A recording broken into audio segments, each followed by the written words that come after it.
Welcome, everybody, back to the Segal Talks here at the Martin E. Segal Theater Center at the Graduate Center, CUNY, at the City University of New York in New York City.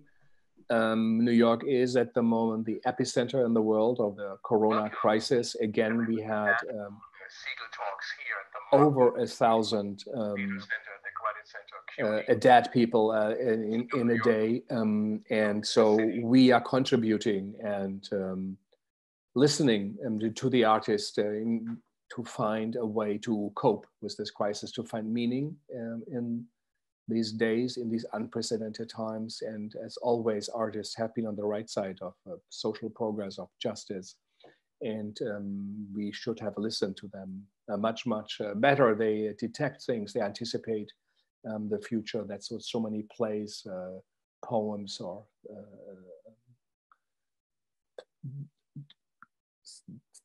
ideas for the stage deal with. And so today we have two representatives from Eastern Europe, from Romania, with us. It's a great honor to have with us Mihaela Drăgan, who was with us at the Segal Center already for the Penwell Voices Festival. And we have also Michailov with us. And they will tell us a bit about the situation in Romania, in Bucharest. The Segal Center always has bridged academia and professional theater, international and American theater. But in these days, we feel it's really a responsibility to listen, to also hear from all parts of the world where our theater colleagues in theater and performance, how they experience this crisis. And so we get perhaps a better view of the world, but also of their real thinking about it and the philosophy behind their words. So Michaelas, hello both. Where are you guys? Are you in Bucharest, and what time is it? Perhaps a better view of the world. It's 7 p.m. Yes, we are both in Bucharest. Yeah. Yeah, there is, I think there's a small echo. I don't know if it comes from my phone or if anybody has listening to the talk at the same time. Yes, we are both in Bucharest. Maybe HowlRound can help us, I think there's a small echo. I don't know if It sounds like somebody has the live stream open on their computer. I'm gonna go ahead and double check and make sure you have all your windows closed. Maybe one of yours. HowlRound can help us, maybe it's HowlRound. So this is live, as you guys see. Michailov, it looks like you may be having a little extra audio. Michaela, can you? Maybe you reconnect. Can you get out of the Zoom talk and maybe reconnect? And I speak with Mihaela at the moment. Okay, we'll try. Try and shut out of the programs again. So Mihaela, tell us. Maybe you reconnect. Can you get out of? I also hear the echo. Yeah. Yes, I can answer. Yeah, these are the echoes of the virus. So maybe it's already in the thing. So Michailov, I think Halwan said it might be on your computer. Could you get out of Zoom, sign out completely, and then rejoin us and make sure everything is closed? If you close your browser window, that should also help it. If you have Chrome or anything else open. I think her computer is frozen. She is redoing it. So Mihaela, tell us a little bit what's going on in Romania. For how long have you been in Bucharest? In self-confinement in your apartment, or maybe not? Maybe you can go out. What's going on in Romania? No. Actually, no. There are many restrictions here in Bucharest, and since 16th of March, actually, it started. And actually, the police are giving us super big fines, so everyone is afraid to go outside. So what is the idea? You have to stay at home, or you can go out, visit? Can you go take a walk in the park? Can you go shopping? What is the idea? Only with a document, with like a kind of declaration, allow us to get outside, and we have to specify the reason for which, and we are allowed to go to the stores or to move a little bit, but the parks are closed, so we can't really move. And and maybe if we have a medical urgency, we are allowed to get out. But actually, no. We are really afraid of the police, and I know that all my friends, we are just isolated in the house, and nobody is getting out. And you are afraid what from the police? What would happen? They give big fines. Actually, are the biggest fines from Europe. I understood. I just read an article about this. Like they can get to around 4,000 euro. Yeah, actually, like 4,000 euros. Incredible. Exactly. Which is about $5,000. Yeah, exactly. And we just experienced all these last weeks, a lot of abuses from the police, especially towards Roma community. Everyone is shocked by all this violence. And tell us a bit. I know our viewers might not know, they might not have read about, you are part of the Roma community in Romania. So tell us a little bit about that experience. Yeah, actually, when everything started, a lot of Romanian immigrants started to come back to Romania, immigrants from Germany, Italy, Spain, and so on. And among them, a lot of Roma, but they were not welcome back. And they just been seen like the virus, like they come with the virus, and they don't keep the confinement rules and so on. And we just saw a lot of online harassment. It started like that, and after the police going to the communities and just beating up children, men, and Roma women. So yeah, can I stop you there? Can you say that again? The police goes into family houses or into the community and is beating up women and children because they think they are carriers of the virus. Yeah, exactly. And because they argue that they don't keep the confinement rules, like they don't stay isolated, but actually they are living in big families, and many of them, they are living together. So yeah, it was just a reason to entitle all this violence against Roma families and Roma houses and Roma communities. And we just saw this not only in Romania, but in the all Europe. Like I've just read reports from Hungary, Bulgaria, Slovakia. Yeah. So I've been distracted by all these things in the last few weeks, and I just hope that everything will come to the normal, because it's unbearable. So where do you live? How is your living situation in Bucharest? Where are you, and what neighborhood? And it's like I'm a privileged Roma person, because I'm living exactly in the center of Bucharest, in a flat with a lot of white people, so nobody will come to my door. Even that, my mother was afraid of this. Like she just told me like few days ago to stop posting about the racism and all the violence towards Roma people, because she's really afraid for me. And I just tried to calm down her, because I'm living in a very good neighborhood here in Bucharest, and among white people, so probably I'm not a target. Where does she live, your mother?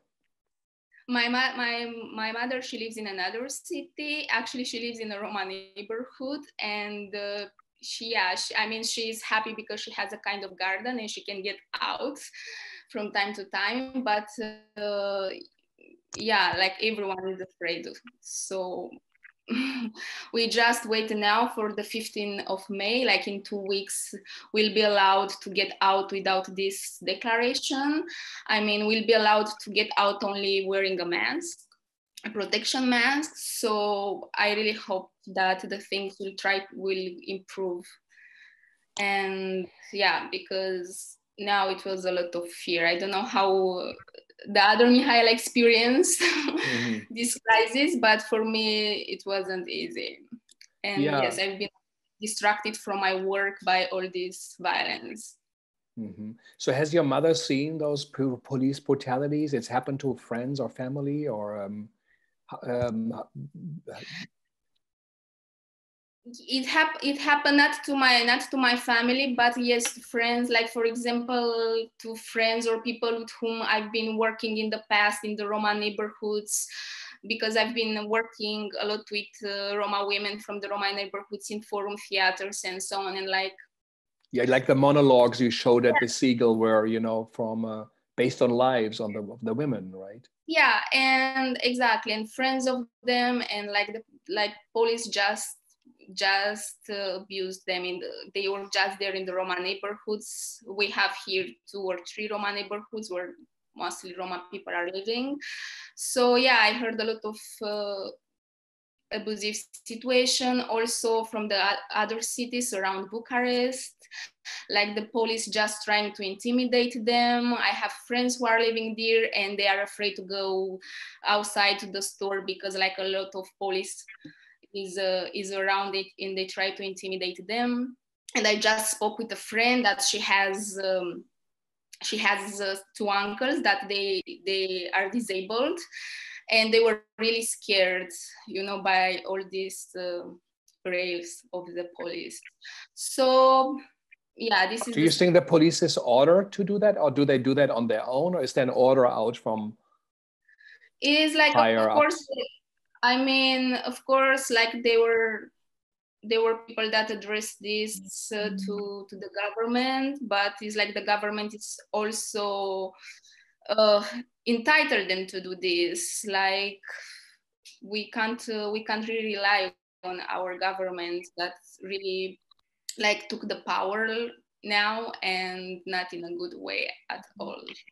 So they are not, of course, like the Roma organizations, NGOs, like the Roma movement tried to complain and make petitions and so on, but there is so much hate speech now, you know, like I just feel that the racism increased so much now during the pandemic that there is nobody here to defend us, to defend Roma community. Yeah, so it's tolerated, if not perhaps encouraged. Yeah, exactly. Media also is encouraging a lot the hate speech. Like every day we just read the racist articles about how Roma people, they don't respect the confinement rules. So this is why the police try to, you know, to make them to respect the rules in a very abusive way. So yeah, that is shocking to hear. Of course, there are different traditions of living together, different ways of living together over centuries, and they have a need to be respected. And it is shocking to hear that in a European country, police will go to innocent people's homes and beat up women and children. I'm shocked to hear that. I haven't read that anywhere. That should be on front page news. It's shameful, and for sure not a good sign for the Romanian country to also have this. Of course, next to many other things, but this is a reality there. Michailov, thanks for being back, and sorry about that difficulties. We should have checked that earlier. We didn't hear it when we do the sound check, but but things do happen, and who knows how other viruses are inflicting our communication. So tell us a little bit, how are you experiencing this moment? Yes. I will just say a little bit about what Mihaela said, because I think it's very important that all this emergency state, in fact, encourages and emphasizes different types of violences. And the fact that we have very, that we have governments who don't really take care of their citizens, that's a problem that we saw in Romania this month. For instance, we also saw a government which was completely incapable of protecting the citizens who went to work abroad and who left Romania in very precarious conditions, because they have no possibility to work here, so they had to go to Germany. And we assisted at various we saw various images which were really what did you see? What images did you see? We saw for instance in an airport in Cluj, in thousands of people, very desperate because they had no possibilities to stay here and to work in Romania, and they were leaving the country with no measures of security, and they went to Germany and to work there. And we also heard about and read a lot of articles about the conditions they worked there. And of course, we know this happened also before, but when you say that citizens that in our country we are not allowed to leave our homes, and when you see such images, in fact, you are confronted with a very unstable and with a very problematic state. And I guess all this month we saw the incapacity of the government to really protect precarious people, to really have a standpoint and to really, in a way, fight for all these people. And this is really, it's very violent to see all this going on. Yeah. So let me just, so everybody has to stay at home, but seasonal workers like Romanian workers who, for example, worked for asparagus season or others, they were allowed to go out with no security measures, together in big groups. And then they go to Germany. If they come back, people think they carry disease on both sides. Wherever they will go, they will be looked at as people who bring the coronavirus. Do I understand that right? Yes, you understand it right. And all the declarations and all the when the government was asked and when the president was asked how could this be, how this was possible, all their affirmations were completely outrageous. If you really see the situation, the fact that you have no protection for all these people, because all these years you haven't cared about them, and all these years you haven't had as a state politics of protection of all these workers. And we saw people who couldn't I don't know, go from Italy to Romania, who just called the embassy and nobody answered them. So desperate people, desperate care workers. Yes, so there were quite violent images. So seasonal workers would try to get back to Romania and Romania would not let them in?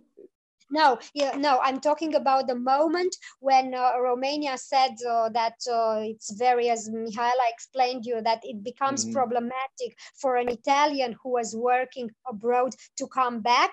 And the Romanian government said, you shouldn't come back because there is coronavirus and it's very problematic. And all these people in different other countries, Italy, Spain, they just found without any support and any financial need.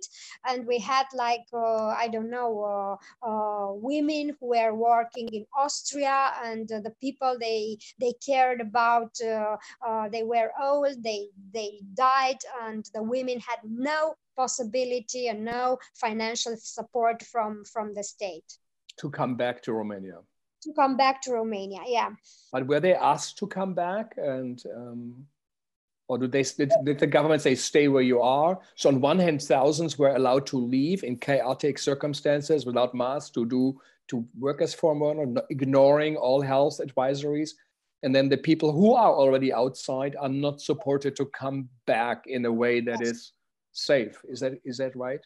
Yes, they are not supported, and they are not even encouraged to come back. I mean, they were said, you should remain there, you should try to remain there, even if for some of them was completely impossible to remain there because they had no financial support and they had no possibility to remain there. Yeah, that is totally shocking. We had a call from earlier in India with Anurupa Roy, who's a great puppeteer, and she said she looked out of the streets to New Delhi, and 500,000 people, like these seasonal worker people who work in people's homes, 500,000 try to leave New Delhi on feet with children on their back and their belongings in a suitcase. Some prepared to march 1,000 kilometers without food, help, and So they started to leave, and they also were, I guess, attacked by the people along the road. People had to help feed them, but people said, we can't do that. Then state borders closed. They were sent back, but they had no place to go. And many people in New Delhi do great work to try to care for them. I was not aware that the traumatic circumstances are also happening in Romania. And what do the Romanians say? How do the Romanian people look at this? Do they think it's just a small minority? It's not a big problem. Is there a civil dispute about this? Yeah, I mean, we have only the social platforms now where a lot of people is more and more present, and of course, like they argue always, like, is this more leftist part who really try to support and talk a lot about these workers and what was happening and the position of the government. And is the other side who is supporting the government, I suppose. But we just for example, we just waited now to see how the situation after the urgency state will improve, like what will be allowed for us. And I just talked with Mihaela before about this, like, do you have any news about theater? What will happen? They will open the theater, and actually we don't know anything now from they just announced that they will reopen the museums. Yeah, but I just deviate a little bit from the topic. Sure. But I think a lot of people, like in Romania, they don't believe that the virus exists. Like I saw a lot of this, like, and especially the old people. Like it's very funny, the situation. I don't know if Mihaela knows more, because I know that she have been working with more old people in theater the last years. But like what we experience here in Romania is like the people, they don't really believe that the virus exists, and they just fight. And there are a lot of conspirations regarding this, and why the government wants us to believe that this virus exists, but actually no. And I think are many different opinions regarding all this situation. And coming back to our position as theater makers, like, we are really confused about what is going to happen in the next months for us, because we heard that the museum will be reopened, but there is no solution how the theater will be reopened. And I don't think this stage season we're going to work again. Yeah, and I guess what is really problematic is that we are not confronted with any plan. We don't know how it will happen, when it will happen, as Mihaela said, when the theaters are going to be open, in what conditions. And of course, there are a lot of problems for independent artists, for artists who are dependent in a way on every project, because if you just have independent projects and your projects cannot be your theater pieces cannot be performed, so, and you don't know when or if they are going to be performed, of course your precarity becomes more and more problematic. And nobody really talks about this. Of course, they imagined a little help, let's say financial help for the artists who are independent, but also with a lot of bureaucratic aspects. But in fact, what is really, in a way, what we are afraid is that we don't have a plan, and nobody really knows what is going to happen. And of course, those who are really depending on projects and are really like, if I know I will have my piece done or not, for those people is really complicated. And it will also be because we are in a country where all the independent sector, all the independent artists, in fact, are financed only by one financial source. So we have one financial source for the whole country, for all the independent artists, and it's really, really problematic. So is there a free press in that sense? Do people, the television news and in writing, do you feel people are informed in a way about the virus and about the situation in Romania with all the problems and the situation of artists? Is there access to information? I think, in my opinion, yes. Like, I've seen a lot of news on television, and I think, yeah, the people are informed, and this is why it's like very funny for me that when I meet old people outside or to the store, they have all this conspiracy in their mind, and they don't really protect themselves. And because when I go outside, I really try to have a mask and everything, and I see a lot of old people that they don't really use protection. So yeah, I think I forgot the first question. Yeah, so there that's perhaps of the history that governments cannot be trusted. People will not trust whatever when something even real in a way comes up. Regarding the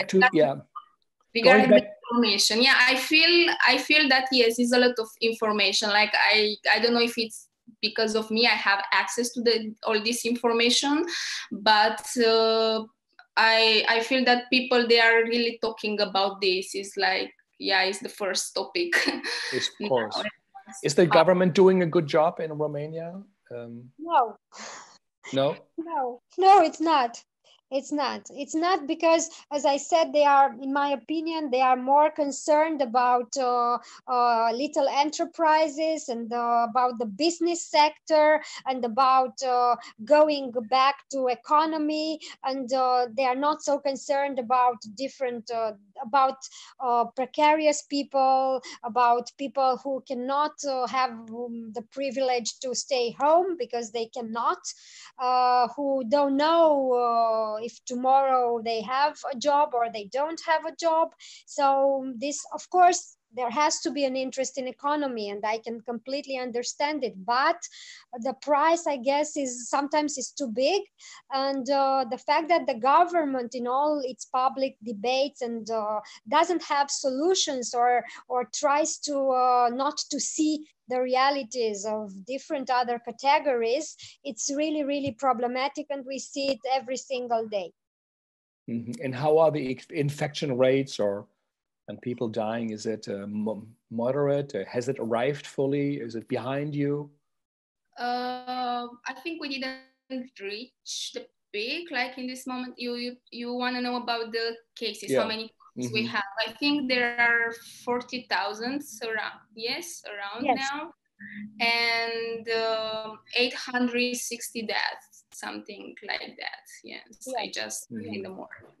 But people are not tested, so we really don't know exactly, because they are not tested, so we cannot say there are no tests available, and yes, so we cannot say very clearly what is the real situation, in fact. Mm-hmm. And one doesn't know how many people have died because of it, because it's not always counted right, and the interest often is to project a social order that's not really there. For you as theater artists, is there help? You said that one organization for you, is someone offering you help? I assume for the next 5-6 months, everything has been canceled, I assume. Is there help for you?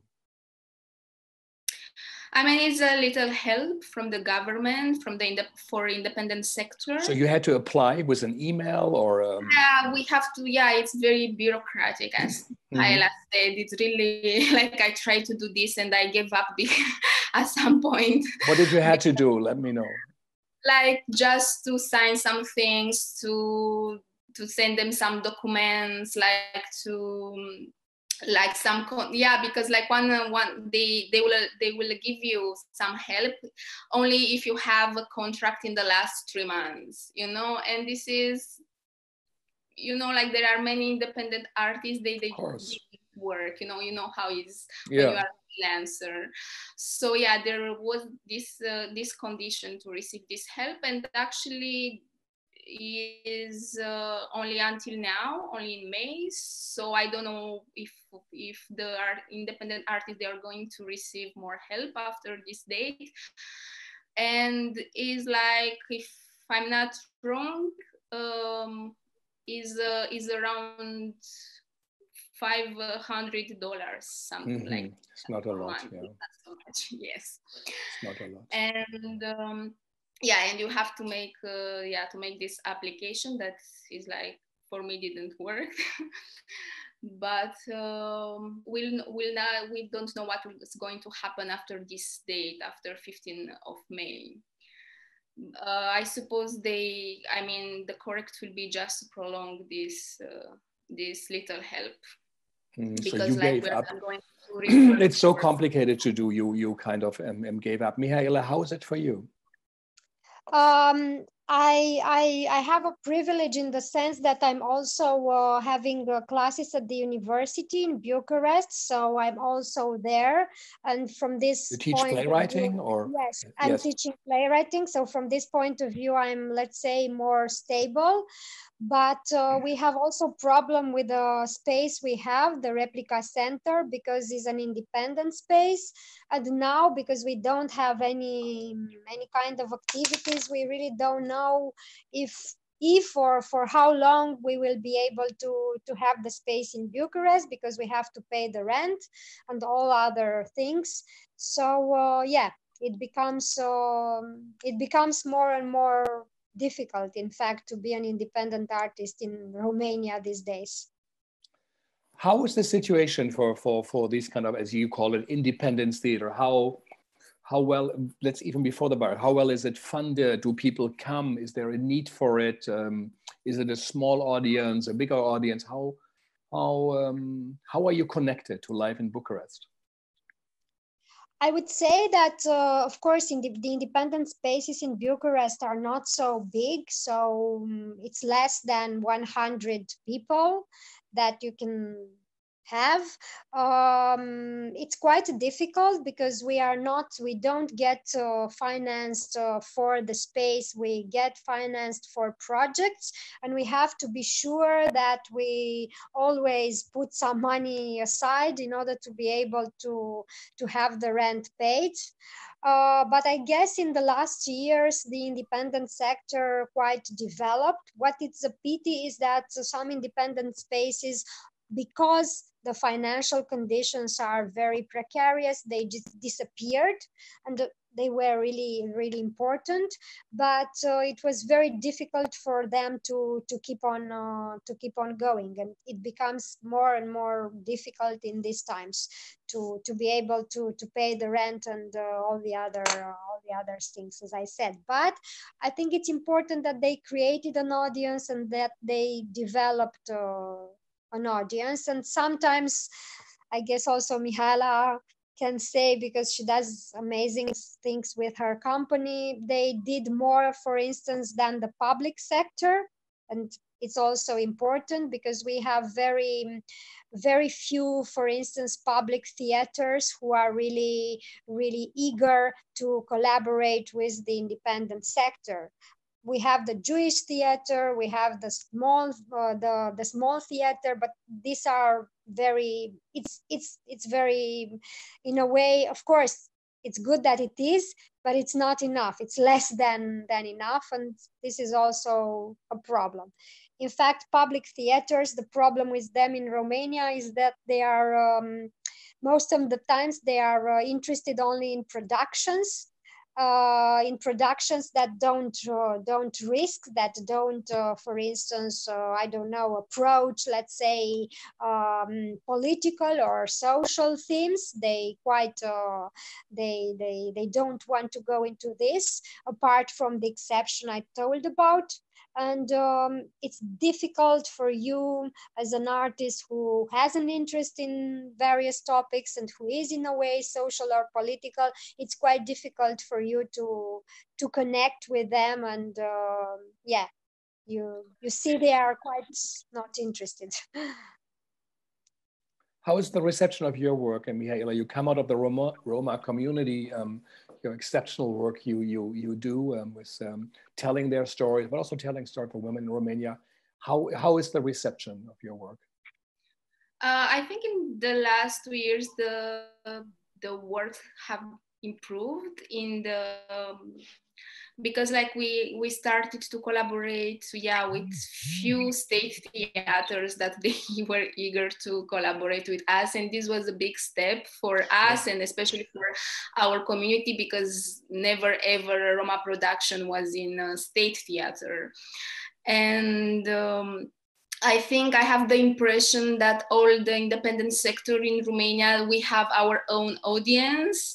I mean, I have this feeling, that the audience, the Giuvlipen audience is also going to Replica or to other independent companies that we are doing more political theater. They are specifically interested in this kind of theater. This is why we wanted to penetrate it also the mainstream audiences and have productions in the state theaters where the audience is less aware, let's say, about all these topics, and they are used with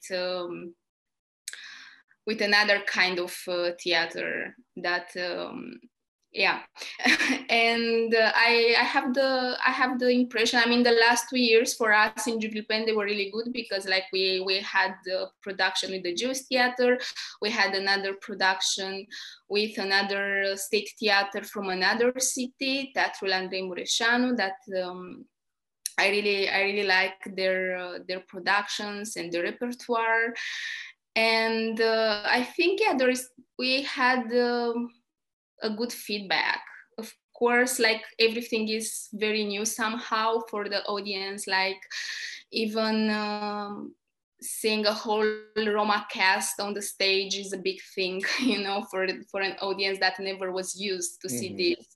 Or like the last year we work in this small theater in another cities, because like if Bucharest is somehow more used with political theater and with the topics that we are working with, like in the small cities the things are not the same. So it was very interesting, and I think it's a work that we have to do, like to just penetrate more state theaters and go to these cities, where the audience is never have seen, a whole Roma cast on the stage, or like we just had this last show about Roma futurism and about the future. It was a lot about technology. By the way, we really cursed Boris Johnson, and when he catch coronavirus, we thought that is because of us. But okay, in the end, so you did some witchcraft, which you put in your place. Yes, I know. Yeah. It was actually techno witchcraft, and it was very fun. We really laughed because we spoke. The whole show is about a computer virus that. And we just cursed fascist politicians from Europe, and one of them was Boris Johnson, and it was very funny when we heard that he has coronavirus.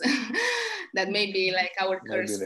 Coming from Germany, of course, I feel it's a tough word to use, fascist, and one has to be careful. But certainly, lots of politics he implemented, and his goal to get the UK out of the European Union is something we do not support or wish it would not have happened. I know even in Germany, I think the Gorki is one of the first theaters that put on Roma plays. Also, we haven't really seen that. We haven't really focused on that important, issue that is out there, where theater also really can communicate something and can tell stories. Why do you guys do theater in Romania? What is making your motor work? Why doing this in such difficult circumstances? Yeah, I feel that it's very important to be here. I feel that Romanian need us. And yeah, specifically because like I feel, I mean, comparison with Berlin, I think Berlin is more used with Roma production somehow. Of course, like Roma Army was the first show in Gorki, was, you know, on a big stage and so on. But there were all these years, small productions, and like Berlin audience, they had access somehow to Roma theater. And I mean, of course, like many times I'm thinking of moving from this city, and I'm fed up with everything what is happening here. I mean, in the last years, I had the privilege to travel a lot and working in other countries. So it was easier to stay here from time to time and to work here. But I feel that the work that we do, like me and my colleagues from Giuvlipen, like it's very needed here in Romania, because like here is a special environment. We have a whole history of racism here, and we don't, I mean, this is why now Roma people are so abused, because it's not this collective, you know, memory about the slavery, Roma slavery, Holocaust, and so on. And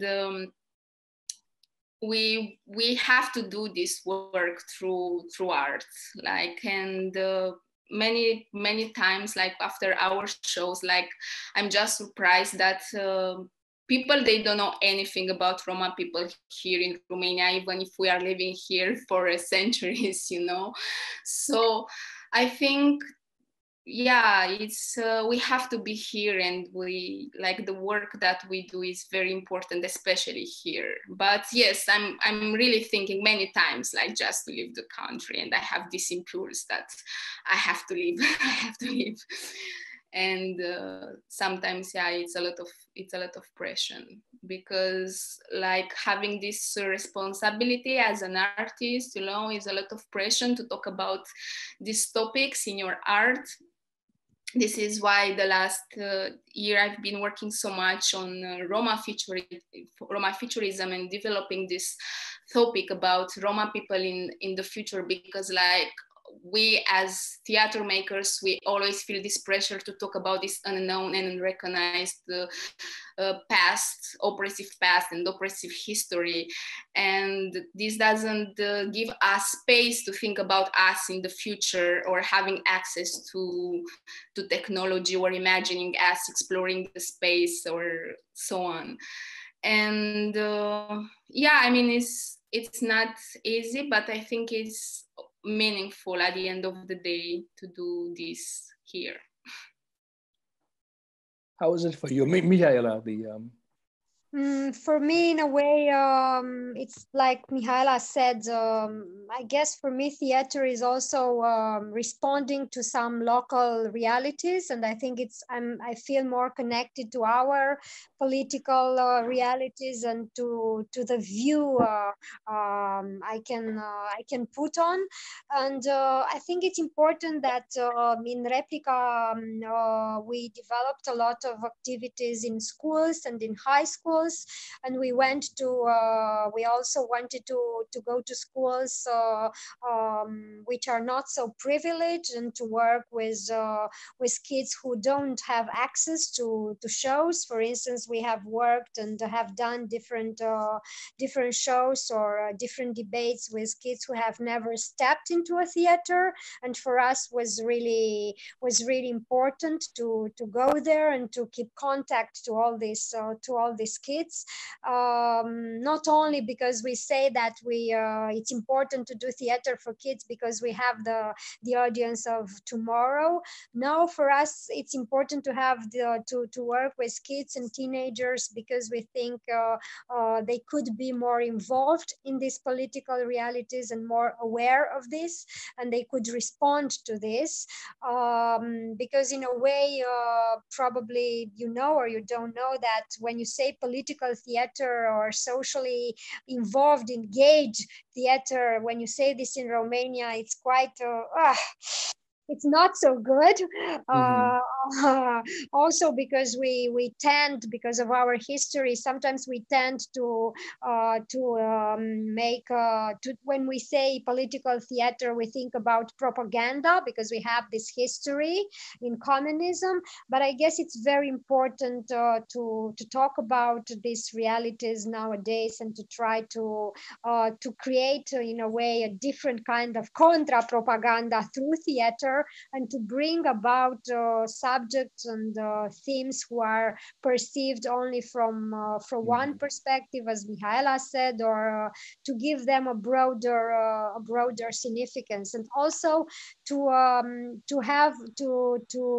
allow different other audiences to have access to theater, because theater, in my opinion, and I'm sure also in Mihaela's opinion and her group, should be for everyone, and everyone should have, in a way, have access to imagining realities and changing realities through theater. So I guess this is one of the, in a way, the motives we are still here. Yeah, and also Romania has a great history of theater. I think it's one of the countries also in Europe that for a long time, we have, of course, Andrei Chabin, who is well known, Moshe Yazur, who comes out of the Yiddish theater, the Jewish theater, also in Bucharest. But there has been so many Romanian significant directors coming out who have also fought for a social justice. So I think, and every system needs updates. So I think what you guys do also from the fringes, from the marginalized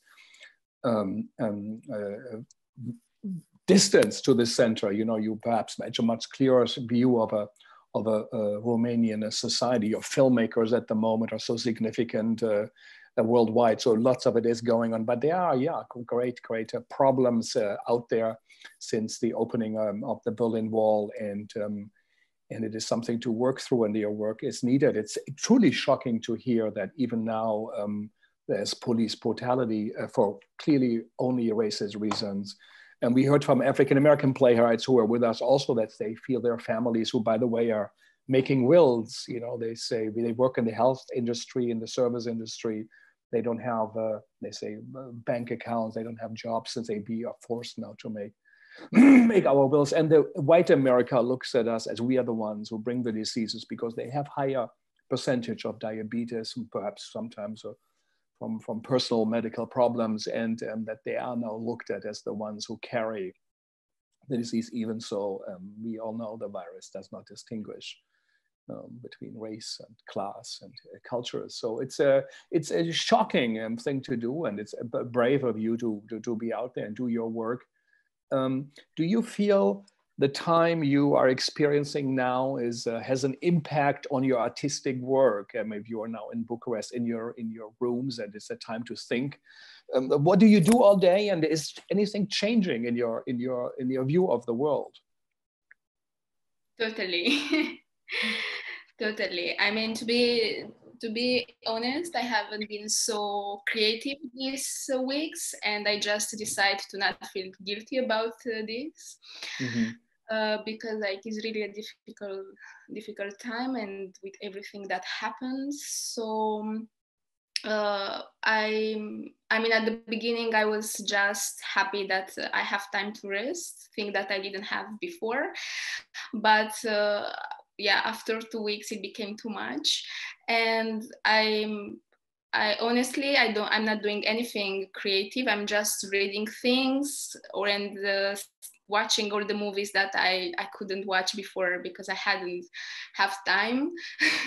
But it's very difficult for me. I mean, I tried to write. I wrote some articles, but I couldn't write anything more. Like, I didn't feel that I have the mental space to write a play or to do really something important. I don't know how Mihaela feels about this, but for me, like, I couldn't. I feel that I don't have this energy now to do this. Yeah, for me, I have classes on Zoom, and it becomes more and more difficult. I guess I in the beginning I thought it would be, I don't know, it would be like live classes. It would be like going to university, but in fact it's not. And I guess it's also in a way demotivating also for the students, because they don't seem to have any perspective, and it's really tough for those who are going to finish, in fact, this to graduate this year. It's really tough for them, because they should have finished their shows or their plays, and it's a little, I mean, I was every single day when I have a class, I in a way face this this question, but why am I doing this? Why do I have to finish my thesis or my play? And I guess it's quite an important question. And I was, of course, in the last weeks I had ups and downs. I try also to stay with my child because he's 4 years and he couldn't go to kindergarten, and it begins to be more and more difficult, also for the kids and also for us, because we have to work from home, and being with the kids all the time, it's not so easy when you have also to finish things. Yeah, so as Mihaela, I read some things, I just watched movies, but I didn't write too much.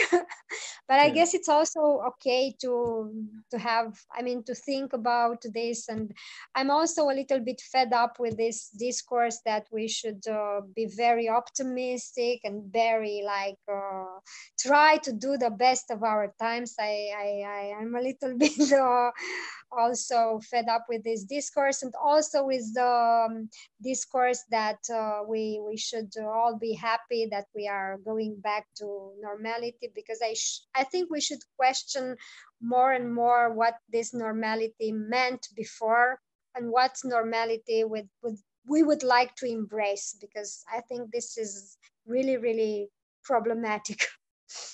Do you feel people in Romania that they will question deeply what is happening? Is there something, will something be happening when this is over? Do you feel there is a change going to be coming? Not really. I really hope that now is the time for the revolution that we always hope to happen. And yeah, exactly how Mihaela said, when we'll come back to this normal, we should question what the normal look like. But yeah, I don't think that many changes will happen. I mean, I try to keep distance from the social media, but at the same time I can't, and I'm just following people, and I don't feel that something will happen, like this revolution that everyone is hoping for will not really happen. And it was really a lot of disappointment now with all the measures that the government took, and we just I felt powerless. Yeah, more or less, I have the same impression that not big changes will be, because I think the people who decide and who have the power, they really don't question the system. For instance, in theaters, I doubt that the people who are managers of theaters will really think about the system of production. They have been before. I doubt they will really do this kind of reflection and try to, in a way, to think about, I don't know what, because we are talking about theater means being together, but what this togetherness means, in fact, and for lots of theaters, this means nothing.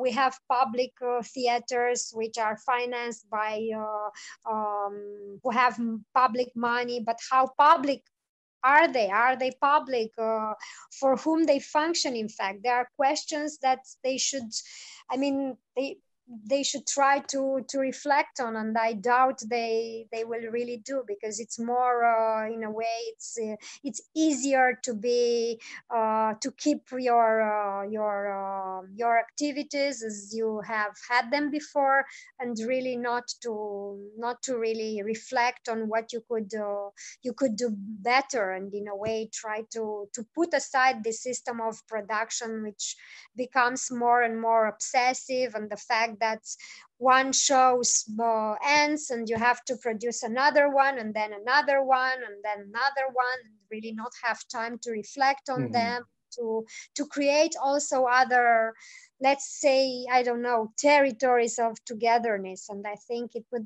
would be nice if people would take this time to reflect, but I really doubt. What would you guys dream up if you could for these? I like this phrase, the territories of togetherness for theater. What would you dream of? What would you like to see in Bucharest, in Romania? What would be a change you would embrace? Ooh, I think, yeah, more support for independent sector. And like personally, I just repeat this every time. I would really love to have a Roma State Theatre in Romania in the future. If this will happen, yeah, it will be clearly a change. To have a theater, a stage that is a Roma theater dedicated to your work and culture. Yeah, we never had in Romania, and we just requested all these years, but like nobody wants to hear us. But yeah, this will be a real change. But I'm not so, I really don't think that this will happen. But yeah, more support for the independent sector will be, wow. It will be something that we all need. Yeah, I totally agree with Mihaela. And also for those who, I don't know, to our managers of theater, to in a way to give birth to more possibilities, because to invent more frames and to try to have more different artists, even if they are theaters. I don't know, I would like to see, for instance, more choreographers working in a theaters with different other artists. I mean, to be more open to different other formats or shapes or different other ways of framing performance, I don't know, performances and other things, because I think this is something that really lacks in Romania.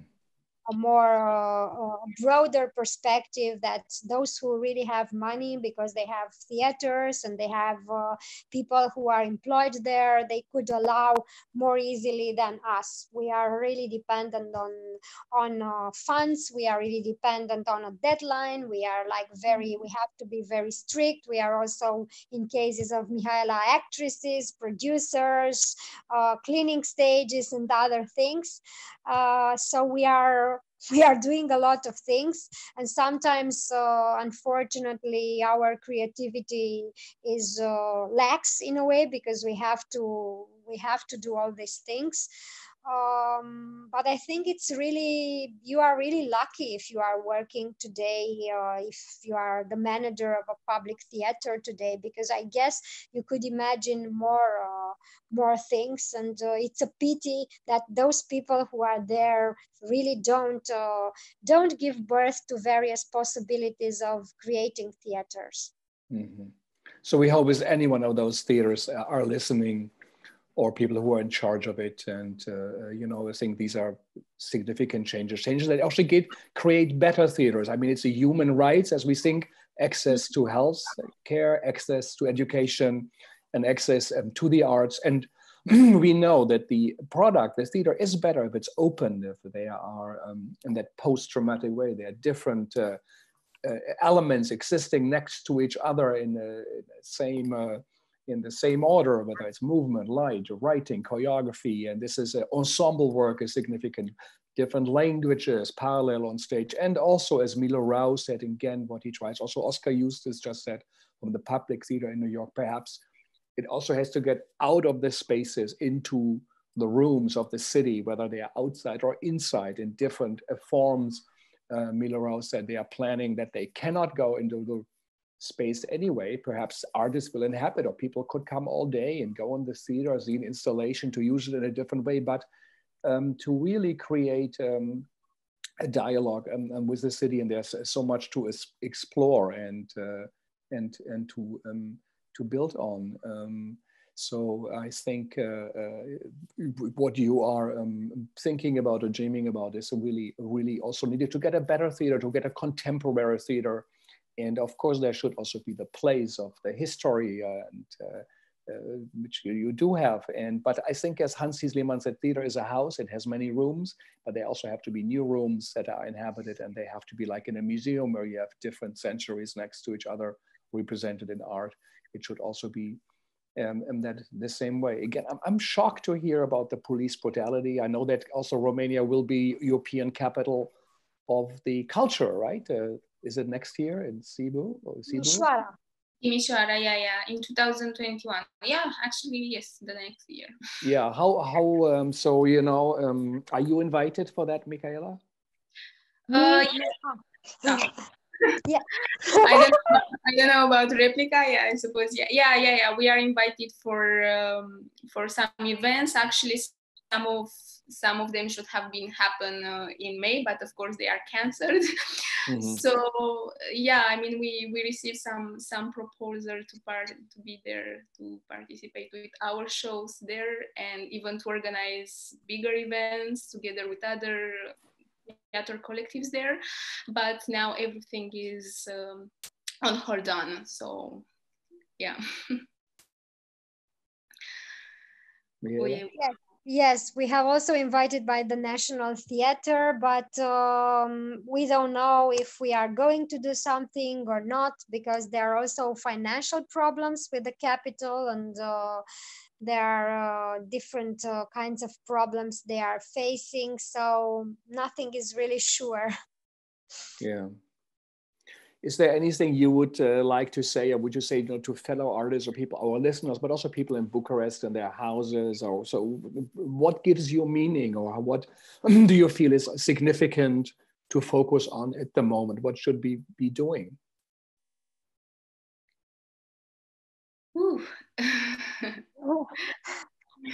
Yeah, I don't know if I have an answer now. I mean, I haven't been thinking about this. I really hope that this situation will bring us together. Yeah, I think. And also, like how Mihaela said, like also the public state, the state theater, they will just rethink themselves and their artistic practices and so on, because like we are doing a lot of us independent theater collectives here in Bucharest, we are doing a lot of work here, you know, that the state theaters, they don't do it. And we learn how to make responsible art, you know, and respectful regarding all groups, things that we don't see in the state theaters, you know. Like many times I've been amazed to hear about you know, like situation like anti-feminist situation that happen in theaters, or you know, like we had this recently, this, I mean not so recently, but this scandal with this big director Gilder, that is also in Germany a lot, you know, that was slapping an actress, and we felt that, you know, this is a moment to create. He was slapping an actress in a rehearsal. Yeah, exactly. And we felt, you know, like we, the independent theater makers, who really tried to open a debate about this, you know, because we are the ones who are doing, you know, a lot of responsible art in our collectives. And actually the director of the theater, he tried to defend Zsolda and not the actress, and this was wow, unacceptable. Yeah. Yeah, exactly.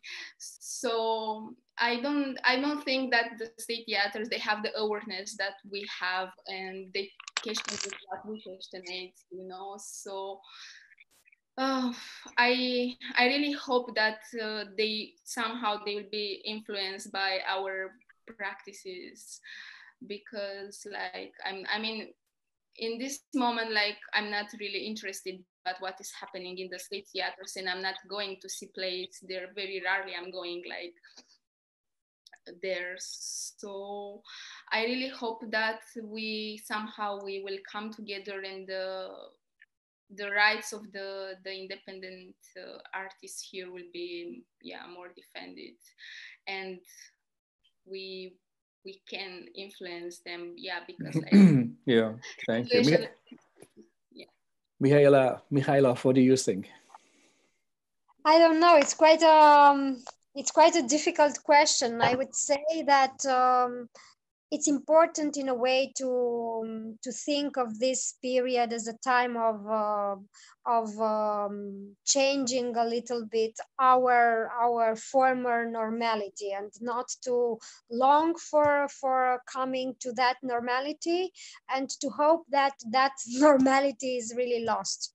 I hope it is lost, because from many perspectives it was very, very problematic, and try to invent new normalities, and more inclusive and more reflexive, and in a way more careful to these possibilities of change. I guess this would be not to cry for what we lost, but to hope we'll invent new normalities. What you might gain, and that a new normal should not be the old normal, and Exactly. And that perhaps art and culture can contribute, as Romania, who's the host, as the European capital of arts in the coming years. So I thank you for sharing. I know that's not easy, and we don't know enough, and it's also a big place, Romania. We would have talked to other artists, we would hear a different perspective, but this is how our Michaelas are experiencing this moment. It's very serious what they say, what they think about. We are part of the world theater community, so we admire you. It's important what you do, and also staying in your place to act locally, but to think globally. You are connected to the contemporary world in theater, and we hope we all will be back to the Segal one day. And to our listeners, thank you for listening in. I know how much is on your plate all day, maybe even now for lunch in New York for the day. But it's been difficult times, and we also don't know what will happen. Over 1,000 people again died in a day in America, and it's devastating. And about Zoom classes, the first students are suing universities to get their monies back. They feel Zoom is not adequate, So how do we really, in America, where you pay a lot, how is that whole system really working? And also everything that's not working, it shows. Richard Schechner said it's like quoting a friend, it's like a nuclear reactor which has a meltdown, but the roof is open, and we look into it. It's a disaster. Everything that didn't work before is not working at all. But there's hope, and as always, perhaps to learn something out of crisis, and sometimes it has to come to a crisis. So tomorrow we have Sulekha Alana from India, who will talk again as the second guest from that great continent to tell us about the reality in India during the Corona time, but also what it means for theater artists. And then we have Stacy Klein from the Double Edge Theater in upstate New York, who runs theater out of a farm, and Stephanie Monceau from the New York City Bindlestiff Family Circus, to see what are those communities doing, how are they experiencing this this moment that is unprecedented. And as you guys said, and we don't know what will happen and what is waiting for us. And it's hard on the theater community, on artists. They are the first on the line in a society, but they contribute so much. They produce imagination, and we have to have that in order to imagine a better world. And so many problems we do have, racism, xenophobia, and others, they come from a lack of failure of imagination. So this work is significant and important. And I hope, Mihaela, maybe one day you will look back and say, this is when I said we should have a Roma theater, and maybe one day you will get it. It should be there, as we should have a Native American theater, a stage, at least one in the United States. There's not. This is a big global problem. So again, thank you all for listening. Thank you for HowlRound for hosting us, to the Segal team, and I hope you will have time to chime in tomorrow. Thank you all very much, and to our listeners again, thank you for taking the time to listen. Thank you. Thank you, guys. Thank you, Mihaela. Thank you for sharing. It's time. We need to have great artists and great work to see. We also need great audiences and people who are interested, because ultimately it's about them to also see that we have to act, that we are called to act, to be part of change. It's not just happening on the stage, but something is changing that we all are called for to be part of the change we want to see. Thank you very much. And thank you again, and have a great great dinner, I hope, in Romania. This was important for us to hear from you. Bye-bye.